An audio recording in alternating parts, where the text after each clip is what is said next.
हमने अपनी 10th class में रिफ्रैक्शन के बारे में ये पढ़ा था। जब लाइट एक मीडियम से दूसरे मीडियम में जाती है तो लाइट जब बेंड हो जाती है, इस फिनोमेना को कहते हैं रिफ्रैक्शन। एक्चुअल में क्या होता है, ऐसा कहते हैं कि जब लाइट एक मीडियम से दूसरे मीडियम में जाती है और अगर उनका नेचर अलग अलग है तो लाइट की स्पीड क्या हो जाती है, चेंज हो जाती है। हर मीडियम का अपना अपना रिफ्रैक्टिव इंडेक्स होता है। आमतौर पे रिफ्रैक्टिव इंडेक्स को हम एन या म्यू से रिप्रेजेंट करते हैं। किससे रिप्रेजेंट करते हैं, एन या म्यू से।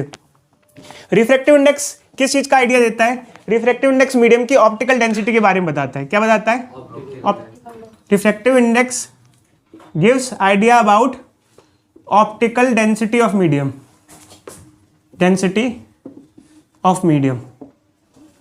किसी एक मीडियम का रिफ्रैक्टिव इंडेक्स अगर ज़्यादा है तो इसका मतलब ये है कि वो डेंसर मीडियम है, और अगर वो डेंसर मीडियम है तो उसमें लाइट की स्पीड क्या होगी, स्लो होगी, स्लो होगी। और एक रिलेशन हमारे पास आता है, refractive index is equal to speed of light in vacuum by speed of light in that medium. C जो होता है वो speed of light in vacuum होता है, इसकी वैल्यू होती है 3 × 10⁸ मीटर पर सेकेंड। और v उस मीडियम में जब लाइट एंटर करेगी तो लाइट की क्या स्पीड होगी, और n जो होता है उस मीडियम का refractive index. As an example, कोई एक मीडियम है जिसका रिफ्रैक्टिव इंडेक्स 2 है, उसमें लाइट की स्पीड क्या होगी, तो आप इसको इंटरचेंज कर दोगे तो v निकालना है तो v क्या हो जाएगा, c/n, c/2 मतलब speed of light in vacuum का हाफ, मतलब कि 3 × 10⁸ मीटर पर सेकेंड का हाफ, मतलब 1.5 मीटर × 10⁸ मीटर पर सेकेंड। तो इतनी स्पीड हो जाएगी। थोड़ा सा अच्छा आपको आइडिया हो गया। अब हम थोड़ा सा आगे बढ़ते हैं जो हमारे एग्जामिनेशन में काम आता है। देखो बच्चे, जब हम लोग रिफ्रैक्शन की बात करते हैं तो लॉ ऑफ रिफ्रैक्शन में एक हम लॉ पढ़ते हैं जिसे कहते हैं स्नेल्स लॉ।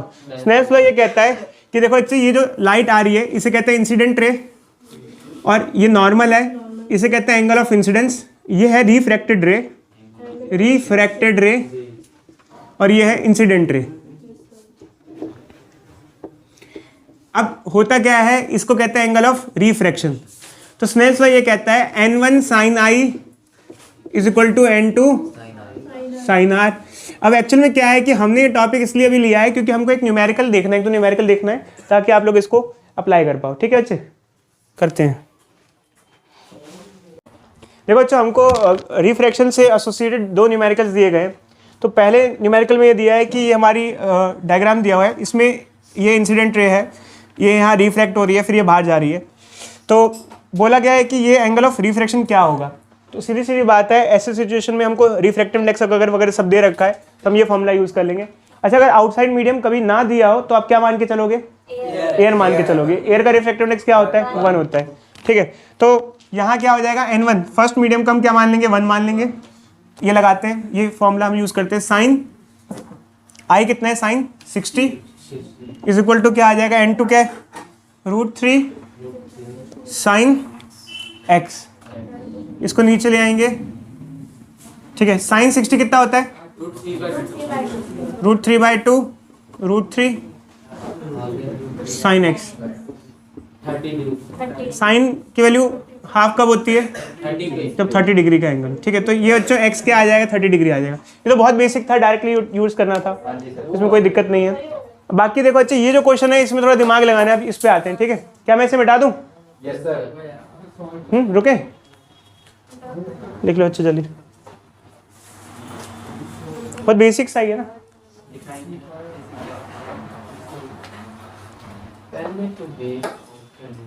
जो हमको ये दूसरा क्वेश्चन दिया गया है, ये इक्विलेटरल प्रिज्म है, इसमें एक लाइट रे ऐसे एंटर कर रही है और जब यहाँ पे रिफ्रैक्ट कर रही है, क्या कर रही है, रिफ्रैक्ट, तो ये बेस के पैरेलल जा रही है। इधर देखो बच्चे, बेस के पैरेलल। क्वेश्चन में हमें दिया है कि आउटसाइड मीडियम एयर है तो उसका रिफ्रैक्टिव इंडेक्स क्या हो जाएगा, 1, और इस प्रिज्म का रिफ्रैक्टिव इंडेक्स हमें दे रखा है √3, और हमको ना बाकी कोई एंगल वगैरह दे नहीं रखा है, बस ये दिया है कि जो प्रिज्म है ये इक्विलेटरल प्रिज्म है।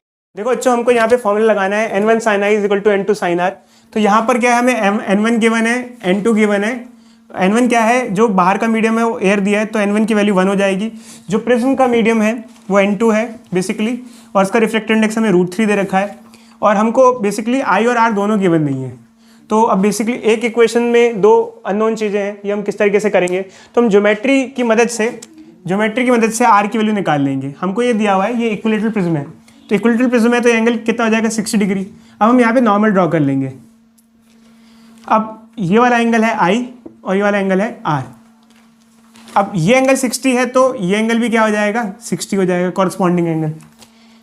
ये नॉर्मल है और ये सरफेस है, नॉर्मल और सरफेस में एंगल जो होता है 90 डिग्री होता है, तो ये एंगल कितना हो जाएगा, 90।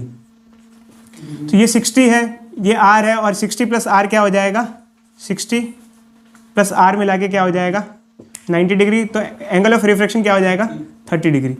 तो अब हमारे पास यहाँ पे 3 वैल्यू नोन है, हम ये फॉर्मूला लगा लेंगे, n1 साइन आई, n1 क्या है 1 साइन आई हमें निकालना है, n2 क्या है, n2 क्या है √3 साइन 30, ये क्या हो जाएगा साइन आई √3 साइन 30 क्या हो जाएगा 1/2। साइन आई की क्या वैल्यू होती है जब √3/2 होता है, 60 डिग्री। तो आई की वैल्यू 60 डिग्री आ जाएगी।